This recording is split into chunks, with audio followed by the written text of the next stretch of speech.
ആദ്യമായിട്ട് ലോഡ്ജ് വെച്ചാണ് കാണുന്നത്. അപ്പം അതിനപ്പോൾ കൊച്ചു നിൽക്കുന്ന കണ്ടപ്പോൾ ഞാൻ ചോദിച്ചു, ഓണറിനോട് ഇതിൻ്റെ ചോദിച്ചു, ഈ കൊച്ചനെ അവിടെ നിൽക്കുന്നതെന്ന് ചോദിച്ചപ്പോൾ പുള്ളി എന്നോട് വഴക്കുണ്ടാക്കി. ഇവിടെ ലോഡ്ജാണ്, പലരും വരും, നിനക്ക് ഇതിനകത്തൊന്നും ഇടപെടേണ്ട കാര്യമില്ല. ഇവിടെ വരുന്ന എന്തെങ്കിലും കാര്യങ്ങൾ ടൗണിൽ പറഞ്ഞിട്ടുണ്ടെങ്കിൽ നിന്നെ തീർത്ത് കളഞ്ഞാലും എന്നോട് ആരും ചോദിക്കാനില്ല എന്നെല്ലാം എന്നോട് പറഞ്ഞിട്ട് എന്നെ പറഞ്ഞ് ഭീഷണിപ്പെടുത്തി തന്നെയാണ് ഞാൻ ആരോടും. ക്രൈംബ്രാഞ്ച് ഉദ്യോഗസ്ഥന്മാർ വന്നപ്പോൾ എന്നോട് ചോദിച്ചു. അപ്പോൾ അവരോട് ഞാൻ പറഞ്ഞിട്ടുണ്ട് കാര്യങ്ങൾ. അവർ വരികയും ഈ ബിജു എന്നാണ് ഓണറിൻ്റെ പേര്. ബിജുവിനെ ലോഡ്ജിൽ അങ്ങ് പത്തനംതിട്ട കൊണ്ടുപോയി DYSP ഓഫീസിൽ. അവിടെ കൊണ്ടുപോയി ചോദ്യം ചെയ്തു വിടുകയൊക്കെ ചെയ്തു. അത്രയും കാര്യം ഞാൻ കണ്ടതാണ്, എനിക്കറിയാം. ഈ അന്ന് കണ്ട സ്ത്രീ ജസ്റ്റ് തന്നെയാണെന്ന് എന്താ ഉറപ്പ്? അത് പിന്നെ പത്രത്തിൽ പടം കണ്ടിയേ, കാണാതായപ്പോഴത്തേക്കും ഫോട്ടോ കണ്ടു പത്രത്തിൽ. അന്നേരം ഞാൻ ബിജുവിനോട് പോയിട്ട് ചോദിച്ചു, ബിജു അന്ന് വന്ന ആ കൊച്ചല്ലേ ഇതെന്ന് ചോദിച്ചപ്പോൾ എന്നോട് പറഞ്ഞു, നിനക്ക് വേറെ പണിയൊന്നുമില്ല, ഇതൊന്നും പിന്നെ ആവശ്യമില്ലാത്തൊന്നും പറഞ്ഞുണ്ടാക്കരുതെന്ന് എന്നും പറഞ്ഞ് എന്നെ പിന്നെയും ഭീഷണിപ്പെടുത്തി. അതുകൊണ്ട് ഞാൻ ആരോടും ഒന്നും പറയുന്നത്. പക്ഷെ ക്രൈംബ്രാഞ്ചുകാർ വന്നപ്പം പറയാതിരിക്കാൻ പറ്റില്ല. അതുകൊണ്ട് ഞാൻ അവരോട് പറഞ്ഞു. ആ പോകാൻ സമയം ഒരു ചെറുക്കനുണ്ടായിരുന്നു. അപ്പോൾ എന്നോട് പറഞ്ഞു, അവർ ടെസ്റ്റ് എഴുതാൻ എറണാകുളം പോവുകയാണ്, അതിന് വന്നതാണ് എന്ന് എന്നോട് പറഞ്ഞു. ഒരു ദിവസമില്ല, 3-4 മണിക്കൂറുണ്ടായിരുന്നു എന്തായാലും. ഞാൻ അതിനെ കാണുന്ന ഒരു 12-നും 1-നും ഇടയ്ക്കാണ്, 11:30-12 ഈ സമയത്താണ് കാണുന്നത്. തിരിച്ചിറങ്ങിപ്പോയത് 5 മണിക്ക് മുമ്പ് ഇറങ്ങിപ്പോയി. ഈ ലോഡ്ജിൽ CCTV ഉണ്ടോ? ഇല്ല. രജിസ്റ്ററിൽ നിങ്ങൾ പേരെഴുതിയിട്ടല്ലേ അകത്ത് കയറ്റുന്ന ആളുകളെ? എങ്ങനെ? രജിസ്റ്ററിൽ പേരെഴുതിയിട്ടല്ലേ, പേര് അഡ്രസ് ഒക്കെ എഴുതിയിട്ടല്ലേ ആൾക്കാർ? എഴുതാറില്ല, എല്ലാത്തിലും ഒന്നും എഴുതാറില്ല. ഇല്ല. അത്യാവശ്യം അവിടെ റൂം എടുത്ത് താമസിക്കുന്ന ആൾക്കാരുടെ മാത്രം എഴുതും, അല്ലാതെ റൂമിൽ വരുന്നവരുടെ ഒന്നും എഴുതത്തില്ല. ഇല്ല, എന്നോടൊന്നും സംസാരിച്ചില്ല. അപ്പോൾ എന്നെ കണ്ടപ്പോൾ ഫോണിനകത്ത് നോക്കിക്കൊണ്ടിരിക്കുന്നത് ഞാൻ എന്നെ കണ്ടുകൊണ്ട് ചിരിച്ചു. അന്നേരമാണ് ഈ പല്ലിലെ കെട്ട് ഞാൻ കണ്ടത്, കമ്പിയിട്ട് കെട്ടിയിരിക്കുന്നത്. അങ്ങനെ അത്രയും അറിയാം. പുള്ളിയൊന്നും പറയുന്നില്ലല്ലോ. അപ്പൊ ഈ ഫോട്ടോ ഒരു പയ്യനെ ഉണ്ടായിരുന്നു കൂടെ. ആള് മെലിഞ്ഞതാണ്, വെളുത്തതാണ്, ന്യായമായിട്ട് പൊക്കമുണ്ട്. ഈ ക്രൈംബ്രാഞ്ച് ചോദ്യം ചെയ്യാൻ ചേച്ചി മൊഴിയെടുക്കാൻ കൊണ്ടുപോയപ്പോഴേ ആ പയ്യന്റെ എന്തെങ്കിലും ഫോട്ടോ എല്ലാം കാണിച്ചിരുന്നോ? ഇല്ല, എന്നെ ഒന്നും കാണിച്ചില്ല. ഈ തിരോധനം നടക്കുന്ന സമയത്ത് തന്നെ ജസ്റ്റിനെ കുറിച്ച് എന്തെങ്കിലും അറിയുകയാണെങ്കിൽ പാരിതോഷികം ഉൾപ്പെടെ നൽകാൻ സർക്കാർ പറഞ്ഞിട്ടുണ്ടായിരുന്നു, പൈസയൊക്കെ തരാമെന്ന് പറഞ്ഞിട്ടുണ്ടായിരുന്നു. അപ്പോൾ ആ സമയത്തൊന്നും അറിയില്ലായിരുന്നു. ഇത് ഇപ്പോൾ ഈ പെട്ടെന്ന് ഇത്തരത്തിൽ വെളിപ്പെടുത്താനുള്ള കാര്യം എന്താ? വെളിപ്പെടുത്താൻ കാര്യം എന്താണെന്ന് വെച്ചാൽ ഞാൻ അവിടുന്ന് പിണങ്ങി ഇറങ്ങി. ലോഡ്ജിൽ നിന്ന് എന്നെ അടിച്ചിറക്കി വിട്ടു. അത് എൻ്റെ തലക്കിട്ടൊക്കെ അടിച്ച് എന്നെ അവിടുന്ന് ഇറക്കി വിട്ട് കഴിഞ്ഞപ്പോഴത്തേക്കും വെളിയിൽ ഇറങ്ങി കഴിഞ്ഞപ്പോൾ ആൾക്കാരോട് മോശമായിട്ട് ഇവരെന്നെ കുറിച്ച് വീണ്ടും പറയും അവർ. അപ്പോൾ അന്നേരം പിന്നെ ഈ പറയേണ്ട കാര്യങ്ങളെല്ലാം പറയാനൊന്നും പറ്റില്ലല്ലോ, അതുകൊണ്ട് ഞാൻ പറഞ്ഞു. ചേച്ചി കാണാതായ സമയത്ത് ചേച്ചി അറിഞ്ഞിട്ടുണ്ടായിരുന്നു ഇങ്ങനെ ഒരാളെ കാണാതായി എന്ന് അറിഞ്ഞിട്ടുണ്ടായിരുന്നു? ഉണ്ടായിരുന്നു. അപ്പൊ അന്ന് ചേച്ചിക്ക് ടെൻഷനൊന്നും തോന്നിയില്ലേ? ചേച്ചി കണ്ടിട്ടുള്ളതായിരുന്നു, അങ്ങനെ ടെൻഷനൊന്നും തോന്നിയില്ലേ? ഞാനെന്തിനാ ടെൻഷൻ അടിക്കുന്നത്? എനിക്ക് ടെൻഷൻ അടിക്കേണ്ട കാര്യമില്ലല്ലോ. ലോഡ്ജ് ഉടമ അല്ലാതെ മറ്റാരെങ്കിലും അന്ന് ജസ്നെ കണ്ടിട്ടുണ്ടായിരുന്നു? ജസ്നെ വേറെ ആരെങ്കിലും കണ്ടിട്ടുണ്ടോ എന്ന് എനിക്കറിയില്ലല്ലോ. പുള്ളിയുടെ അടുത്ത് ഒരുപാട് ആൾക്കാർ വരുന്നതാണ്, ഈ ഇങ്ങനെ കേസ് കെട്ടിന് വേണ്ടി വരുന്നതാണ്. പല പരിപാടികളും ഇവിടെ നടക്കുന്നതാണ്. അപ്പോൾ പെണ്ണുങ്ങളെ കൂട്ടുകൊടുക്കും, എല്ലാ കാര്യങ്ങളും ഉണ്ട്. അപ്പോൾ അങ്ങനെ ഒരുപാട് ആൾക്കാർ വരുന്നുണ്ട്. ആ കൂട്ടത്തിൽ ആരെങ്കിലും കണ്ടിട്ടുണ്ടോ എന്ന് എനിക്കറിയില്ല. ആ പയ്യനോട് സംസാരിക്കുന്നതോ അങ്ങനെ എന്തെങ്കിലും കണ്ടിരുന്നോ? ഇവർ രണ്ടുപേരും കൂടെ ഇറങ്ങിപ്പോകുന്ന ഞാൻ കണ്ടേ. ഇപ്പൊ പയ്യനെ കണ്ടാലും എനിക്കറിയത്തില്ല. അറിയത്തില്ല. ജസ്നയുടെ മുഖം മാത്രമേ ഓർമ്മയിലുള്ളൂ.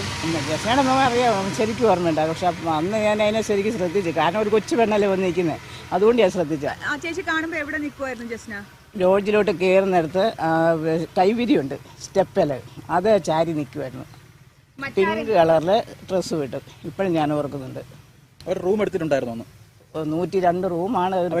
പക്ഷേ രജിസ്റ്ററിലൊന്നും പേര് എഴുതാതെയാണ് റൂമിൽ കൊടുത്തത്. ഇതൊക്കെയാണ് ക്രൈംബ്രാഞ്ചിനോട് പറഞ്ഞിട്ടുണ്ടായിരുന്നു ആ സമയത്ത്? ഞാൻ പറഞ്ഞായിരുന്നല്ലോ ആദ്യഘട്ടത്തിൽ. അത് അവസാനമല്ലേ ക്രൈംബ്രാഞ്ച് ഈ പത്തനംതിട്ട DYSP ആ സമയത്ത്? അതിന് മുൻപ് ഒന്നും പറഞ്ഞിട്ടില്ലായിരുന്നു? ഇല്ല. ലോഡ്ജിനോട് പറഞ്ഞു പറയണ്ട? അല്ല, അതിന് മുമ്പ് എന്നോട് പറഞ്ഞു, നീ ഇത് ആരോടും പറയുന്നു വേണ്ട, ഇവിടെ ആരൊക്കെ വരുന്നു എടുക്കുന്നുണ്ടോ, നീ തിരക്കേണ്ട കാര്യമില്ല, ആരോടും പറയണ്ടെന്ന് പറഞ്ഞു. മറ്റാരെങ്കിലുമായിട്ട് ഈ വിഷയമൊക്കെ സംസാരിച്ചിരുന്നോ അന്ന് ജസ്നെ കണ്ടതൊക്കെ? നാട്ടിലാരെങ്കിലുമായിട്ടൊക്കെ? നാട്ടുകാരോടൊന്നും ഞാൻ സംസാരിച്ചിട്ടില്ല. പറഞ്ഞാൽ എന്റെ പൊന്നെ തലക്കട കളയും, അവനോട് അപ്പഴേ വിളിച്ചു പറയും. ഈ കാണാതായ സമയത്തില്ലേ, ഈ വാർത്തയൊക്കെ വരുന്ന സമയത്ത് ചേച്ചി ലോഡ്ജിന്റെ ഉടമയോട് പറഞ്ഞിരുന്നു ഈ കുട്ടിയല്ലേ ഇവിടെ വന്നിട്ട് പോയതെന്നൊക്കെ ചോദിച്ചിരുന്നു. അപ്പൊ ഈ പത്രത്തിൽ പടം കണ്ടപ്പോൾ ഞാൻ വെളുപ്പിന് 4:30 ആകുമ്പോൾ ടൗണിൽ ഇറങ്ങും. ഞാൻ അവിടെ ആരും താമസിച്ചിരുന്നത്. ടൗണിൽ ഇറങ്ങിയിട്ട് പേപ്പർ മനോരമ പത്രം എടുത്തുകൊണ്ട് പോകുമായിരുന്നു. അന്നേരം ഈ പത്രത്തിനകത്ത് ജസ്നയെ കാണുവാനില്ലെന്നും പറഞ്ഞ് മുക്കൂട്ടുകാരെ വാർത്ത കണ്ടു. അങ്ങനെ അത് കൊണ്ട് ഞാൻ പുള്ളിക്ക് അന്ന് ഹോട്ടലുള്ള സമയത്ത് അപ്പം ഞാൻ പുള്ളിയെ കൊണ്ട് കാണിച്ചപ്പോൾ എന്നോട് പറഞ്ഞു നീ ഈ കാര്യങ്ങളൊന്നും ചുമ്മാ നിനക്ക് തിരക്കേണ്ട കാര്യമെന്നാ എന്ന് എന്നോട് ഇങ്ങോട്ട് ചോദിച്ചു. അതാണ് ഞാൻ പറയാൻ കാര്യം തന്നെ. എന്നിട്ട് തന്നെ വെളി വിട്ട് അവനെ തീർക്കും തന്നെ പറഞ്ഞിട്ടുണ്ട്. ഈ CBI ആരെങ്കിലും ചേച്ചി സമീപിച്ചിട്ടുണ്ടായിരുന്നോ? CBIക്ക് എന്നോടൊന്നും ചോദിച്ചിട്ടില്ല. ആകെ കൂടി ചോദിച്ചാൽ ക്രൈംബ്രാഞ്ച് തരാം. CBIക്ക് ഇവർ നമ്പർ കൊടുത്തിട്ടുണ്ട്, പക്ഷെ അവരാരും ചോദിച്ചിട്ടില്ല. കണ്ടു കഴിഞ്ഞ് എത്ര ദിവസം കഴിഞ്ഞാണ് പത്രത്തിൽ വാർത്ത കാണുന്നത്? ഞാൻ കണ്ട ഒരു 2 മാസം ഏകദേശം. 2 മാസം ഉണ്ടല്ലേ? ആ 2 മാസം. എന്നിട്ടും ചേച്ചി ഓർമ്മിച്ചിരുന്നു? എന്തോ എന്നിട്ട് ഓർമ്മയിലുണ്ടായിരുന്നു? ഒരാളെ നമുക്ക് അറിയാമല്ലോ, ഒരാളെ കണ്ട. ഇപ്പം നിങ്ങളെ എല്ലാവരെയും എനിക്ക് കണ്ടാൽ മനസ്സിലാവും, എവിടെ വെച്ച് കണ്ടാലും. ആ കുട്ടിക്ക് അന്ന് അവിടെ നിൽക്കുമ്പോൾ എന്തെങ്കിലും തരത്തിലുള്ള പേടിയോ മുഖത്ത് അങ്ങനെ എന്തെങ്കിലും ആശങ്കയുള്ളതായിട്ട് ചേച്ചിക്ക് തോന്നിയിരുന്നോ? എനിക്കോ? അല്ല, അത് നിൽക്കുന്ന കണ്ടപ്പോൾ ഞാൻ സ്വാഭാവികമായിട്ട് നോക്കിയതാണ്. അപ്പോൾ എനിക്കൊന്നും തോന്നില്ല. അങ്ങനെ ഇങ്ങനെ ഒരുപാട് പെൺപിള്ളേർ വരുമല്ലോ ആ പിള്ളേരുമായിട്ട്, അങ്ങനെ ആ കൂടെ വന്നാണെന്ന് തന്നെയാണ് ഞാൻ വിശ്വസിച്ചത്. അപ്പോൾ അത് ചോദിച്ചപ്പം പുള്ളി ഓർക്കുന്നതന്നെ ഞാൻ അതിനെ വിളിച്ചുകൊണ്ട് പോകുന്നു. അതാണ് സംഭവം. അതുകൊണ്ടാണ് എന്നോട് ഈ വഴക്കുണ്ടാക്കുന്നതിൻ്റെയൊക്കെ കാര്യം. ജസ്നയുടെ ഒരു ആൺസുഹൃത്തിനെ പിന്നീട് പോലീസ് ചോദ്യം ചെയ്യുക ചെയ്തിട്ടുണ്ടായിരുന്നു. അയാളാണ് പറയുന്ന കേട്ടു. ആളെ എനിക്കറിയില്ലല്ലോ, ഞാൻ കണ്ടില്ലല്ലോ ആളെ. ആ ചോദ്യം ചെയ്യുന്നൊന്നും കണ്ടില്ല, അന്ന് ഇറങ്ങി പോകുന്നേ കണ്ടിട്ടുള്ളൂ. ആ പയ്യന്റെ മുഖം കണ്ടിട്ടില്ല. ഇങ്ങനെ ഒരു മെലിഞ്ഞ മുഖമാണ് ആളിൻ്റെ. അതെനിക്ക് നല്ലതായിട്ട് ഞാൻ ഓർക്കുന്നുണ്ട്. ഒരു ചെറിയ താടിയൊക്കെ വെച്ച് ഒരു ചെറിയ പയ്യൻ ഇറങ്ങി വരുന്നത്. ഒരു 10-25 വയസ്സ് കാണുമായിരിക്കും ആ ചെറുക്കന്, അത്രേ ഉള്ളൂ. അപ്പൊ ഇതെല്ലാം ഇപ്പൊ പോലീസിനോട് പറഞ്ഞിട്ടുണ്ട്, ക്രൈംബ്രാഞ്ചിനോട് പറഞ്ഞിട്ടുണ്ട്. പറഞ്ഞായിരുന്നു. ഇതിനാരോടത്തും പറയും, CBI ചോദിച്ചാലും പറയും ഇതേപോലെ ഈ കാര്യങ്ങൾ. അതിനോട് ആര് ചോദിച്ചാലും ഞാൻ പറയും, ഞങ്ങളുടെ കാര്യമല്ലേ. പിന്നെ എന്നെ ആരും കൊല്ലായിരുന്നു, എനിക്ക് അത്രേ ഉള്ളൂ. അപ്പൊ ചേച്ചി പറയുന്നത് ഈ ഹോട്ടൽ ഉടമയ്ക്ക് ഇതിൽ എന്തെങ്കിലും കൈ ഉണ്ടെന്നാണോ? കാണും എന്നെനിക്കൊരു വിശ്വാസമുണ്ട്. എനിക്ക് വിശ്വാസമുണ്ട്, നല്ലതായിട്ട് എനിക്ക് വിശ്വാസമുണ്ട്. കാരണം അല്ല എന്നെ ഇത്രയും ഭീഷണിപ്പെടുത്തുന്നൊന്നുമില്ല. ഈ ചേച്ചിനെ അവിടെ നിന്ന് ഈ ലോഡ്ജിൽ നിന്ന് പറഞ്ഞു വിടാനുള്ള കാര്യം എന്തോ? എന്നെയോ? അത് പറഞ്ഞാൽ ഒരുപാടുണ്ട്. അവിടെ വേറെയും കേസ് കെട്ടുകളുണ്ട്. അത് പറയാൻ പറ്റില്ല. അപ്പൊ ആ ഓണറും കൂടി അറിഞ്ഞുകൊണ്ടാണ് ഈ ഇതെല്ലാം നടന്നിരിക്കുന്നത് എന്നുള്ളതാണ്. അതെ. അപ്പൊ ജസ്നയെ കാണാതായതിന് പിന്നിലും ലോഡ്ജ് ഓണറുടെ ഇടപെടൽ ഉണ്ട് എന്ന് ചേച്ചി സംശയിക്കുന്നുണ്ട്. സംശയിക്കുന്നുണ്ട്, നല്ലതായിട്ട് സംശയിക്കുന്നുണ്ട്. അങ്ങനെ സംശയിക്കാൻ കാരണം ഇത് പുറത്ത് പറയണ്ട പുള്ളിയുടെ സ്വഭാവം കൊണ്ട്. പുള്ളിയുടെ സ്വഭാവം അത്തരത്തിലാണ്.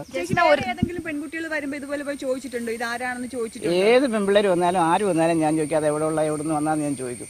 അത് പ്രായമുള്ളവർ വന്നാലും ഞാൻ ചോദിക്കും അത് എവിടുന്ന് വന്നാൽ. അന്നേരമല്ല എന്നോട് പുള്ളി ദേഷ്യപ്പെടും. നീ എന്തിനാ ഇതൊക്കെ അറിയുന്നത്? നിനക്ക് നിന്റെ കാര്യം നോക്കിയാൽ മതി. നീ ഇവിടെ പണിയാൻ നിൽക്കണം, പണിതിട്ട് പൊക്കോണം. നീ ഇവിടെ വരുന്ന ഒരു ലോഡ്ജാണ്, പലരും വരും എന്ന് പറഞ്ഞാൽ ഞാൻ ഐസാക്കി കളയുമായിരുന്നു സംസാരിച്ച് വെച്ചത്.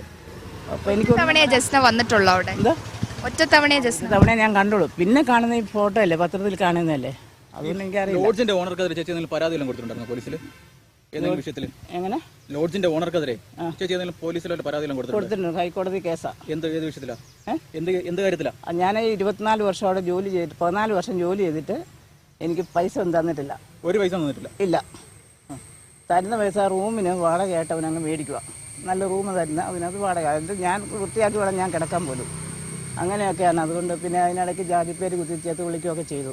അതുകൊണ്ട് ഞാൻ തൊട്ടടുത്തൊരു തയ്യക്കടയുണ്ട്. തയ്യക്കടയിലെ അവളുമായിട്ടാണ് വിഷയം. അത് മുതലാളിയായിട്ട് നല്ല ഇതാണ്. അതുകൊണ്ട് അവളില്ലാത്ത കാര്യങ്ങളൊക്കെ പറഞ്ഞുണ്ടാക്കിയാണ് ഈ പ്രശ്നങ്ങളുണ്ടായത്. ഈ ലോഡ്ജ് ഉടമയുമായിട്ടുള്ള ഒരു വൈരാഗ്യത്തിന്റെ പേരിൽ ഇപ്പോൾ ചേച്ചി ഇത് പറയുന്നതായിട്ടൊക്കെ തെറ്റിദ്ധരിപ്പിക്കപ്പെടാനുള്ള സാധ്യതയില്ല. എന്നാ എനിക്ക് ഒരു കുന്തവുമില്ല, ഒരു പ്രശ്നവുമില്ല. അവൾ എന്നോട് കാണിച്ച കാര്യങ്ങൾക്കൊക്കെ എനിക്ക് ഇത് കിട്ടണം, അത്രേ ഉള്ളൂ. പ്രേരണയ്ക്ക് വഴങ്ങിയോ ഒന്നുമല്ല ചേച്ചി. ആരുടെയും പ്രേരണ. New Colours, Thenamakkal building, G ഗോൾഡിന് എതിർവശം, KK റോഡ്, കാഞ്ഞിരപ്പള്ളി. മലനാടിന്റെ റാണി, ഹൈറേഞ്ചിന്റെ കവാടം എന്നറിയപ്പെടുന്ന കാഞ്ഞിരപ്പള്ളിയിൽ ന്യൂ കളേഴ്സിന്റെ 6ാമത് ഷോറൂം 2000 സ്ക്വയർ ഫീറ്റിൽ ടോപ്പുകൾക്ക് മാത്രമായി അഴകുവിടർത്തും വർണ്ണ വസ്ത്രങ്ങളുടെ വിസ്മയം തീർത്ത് തുറന്നു പ്രവർത്തനം ആരംഭിച്ചിരിക്കുന്നു. ടീഷർട്ടുകൾ, ജീൻസ് ടോപ്പുകൾ, ലേഡീസ് ജീൻസുകൾ എന്നിവയുടെ പ്രത്യേക കളക്ഷൻ. കൂടാതെ പലാസകൾ, ലെഗിൻസുകൾ, ജഗിൻസുകൾ, ആംഗിൾ ലെങ്ത് ലെഗിൻസുകൾ, സ്ട്രൈറ്റ് ബോട്ടം, സിഗരറ്റ് പാന്റുകൾ തുടങ്ങിയവ നിങ്ങൾക്കിഷ്ടപ്പെട്ട വർണ്ണങ്ങളിൽ വൈവിധ്യമാർന്ന ഡിസൈനുകളിൽ 7 വർണ്ണങ്ങളിൽ 7000 ഡിസൈനുകളിൽ തീർത്ത് മാരിവില്ലഴകിന്റെ വർണ്ണ ശോഭ പരത്തുന്ന ലേഡീസ് കളക്ഷനുകൾ കാലത്തിനനുസരിച്ചു ഇഷ്ടാനുസരണം തിരഞ്ഞെടുക്കുവാൻ കാഞ്ഞിരപ്പള്ളിയിൽ ഇനി New Colours. New Colours, Thenamakkal building, G ഗോൾഡിന് എതിർവശം, KK റോഡ്, കാഞ്ഞിരപ്പള്ളി.